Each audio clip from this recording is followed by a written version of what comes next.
Well, well, looks like we're back to focusing on the smuggest engine around on Sodor. Gordon was happily bragging to himself about how grand he was. I'm sorry, what did I just say? Wow, that's kind of sad, Gordon. It's one thing to think you're more important than everyone else, but when you have to tell yourself that just to feel good, that's a new low. Despite him resting on a siding, Henry thought it was a great idea to come by and rattle his cage. Beep, beep, beep, beep. Hello, fat face, whistled Henry.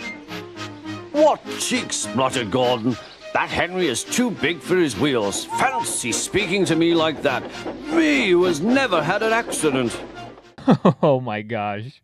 Fat face?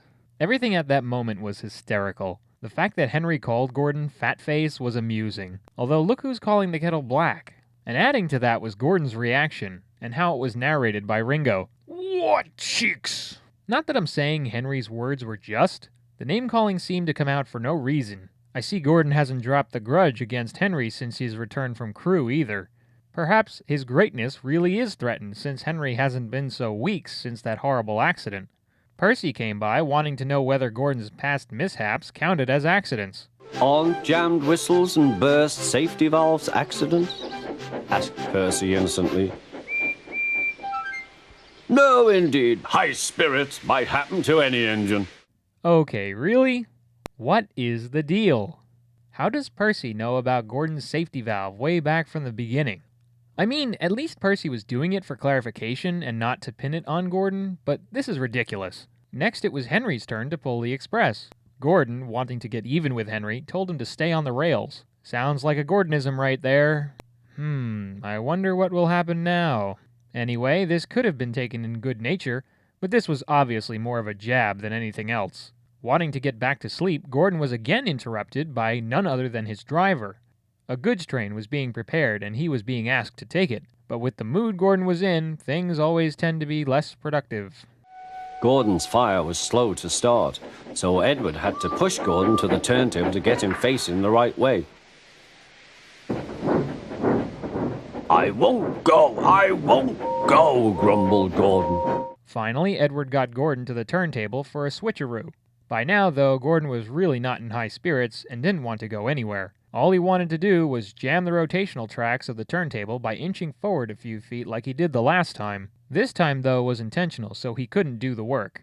Instead, though, he launched himself straight into the local pond right next door. The thing I don't get, though, is that he did this all by himself. Both his driver and fireman were at the turntable controls. So how did he do this by himself?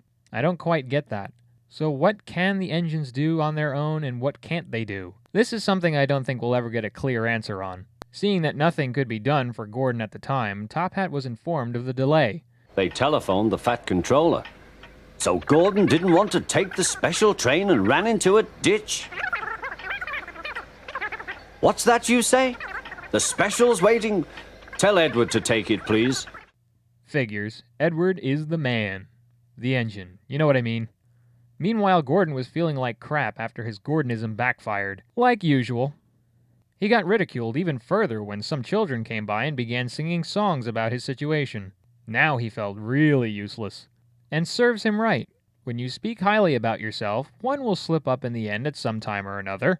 Later that night, the breakdown train was hooked onto Gordon, while James and Henry tugged him back on the rails.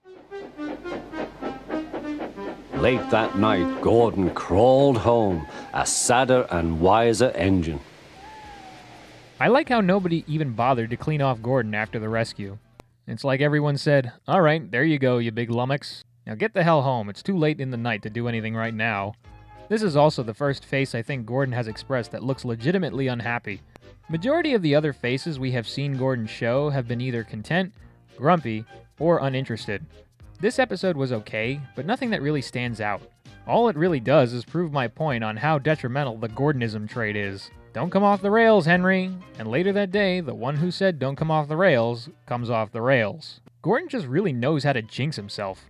What's even funnier is that Top Hat doesn't even seem unnerved by this problem he caused. This time, he's informed of the delay and rolls it off. So that's what he did, huh? Whatever, that's no surprise. Have Edward pull the special, and I'll get Gordon out when I feel like it. As for Henry calling Gordon names, that was a funny scene, but the reason behind it wasn't. I'll admit that. However, it was good to have appearances from Percy and Edward. You really haven't seen them too much in the last few episodes. Even the music and set pieces aren't that exciting this time. We hear the busy station and Henry's theme, which are welcome, but nothing out of the ordinary.